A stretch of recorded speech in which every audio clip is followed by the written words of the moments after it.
Imagine you're sleeping on a sidewalk in your country, and you wake up 10 years later in a skyscraper. A company CEO, with your dream car, and a life you never even dreamed of. This is the American dream, or at least, that's what they want you to believe. The young man's name was Carlos Espinoza. He was born in one of the poorest neighborhoods in Tlaxcala, Mexico. A place where electricity comes one day and disappears for two. Water is a hope, but jobs, there are none. Carlos didn't dream of becoming a millionaire. He dreamed of eating without worry, sleeping without the sound of gunfire, and waking up without seeing his mother cry over the electricity bill. At 17, he decided to do the impossible. He sold his phone, collected money from his mechanic cousin, and got into a smuggler's truck heading for the US border. The journey lasted 9 days. 2 people in the group died, one from thirst, the other from sunstroke. But Carlos survived. He arrived in America with nothing.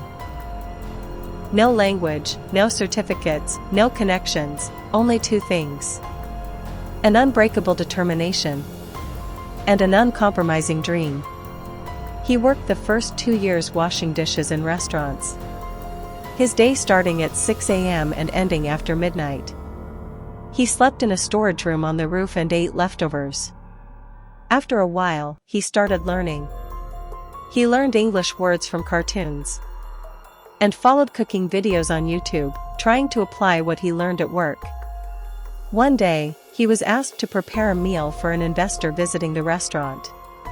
The manager didn't make it in time, so Carlos prepared the meal. The investor was impressed, not just by the taste, but by the story in the dish. He asked, "Who made this?" Carlos looked up and said, "I did." From here, the story took a different turn. The investor offered him a job in his own restaurant in New Jersey. From a small kitchen, to a full restaurant. From an employee, to a partner. From an undocumented immigrant, to a businessman owning a chain of restaurants across 4 states. Carlos became a symbol. People started talking about him in the media. A living example of the American dream. An inspiring success story. From nothing to the top. But there are 2 things we need to remember about this story. First, it's exceptional. Carlos is one out of millions. Millions who tried, struggled, died, and still work silently behind the scenes. Second, the American system isn't as simple as it's made out to be. Statistics show over 60 million Americans live below the poverty line. 1 in every 5 children grows up in a home that can't afford rent. Racism still exists. The wealth gap is widening. Good education has become a commodity for the rich, not an opportunity for the poor. At the same time, the media tells you, work hard and you'll make it. But it doesn't tell you there are a million obstacles on your way. Does that mean you should stop? No. Because there are still people trying. Students studying by faint light after working 10 hours. Mothers working 3 jobs so their kids can get an education. And young people like Carlos, dreaming, risking, and maybe succeeding. But what matters is, you understand the dream isn't for everyone. And it takes more than skill, it takes patience, luck, and support. In the end, you need to ask yourself, is this really your dream?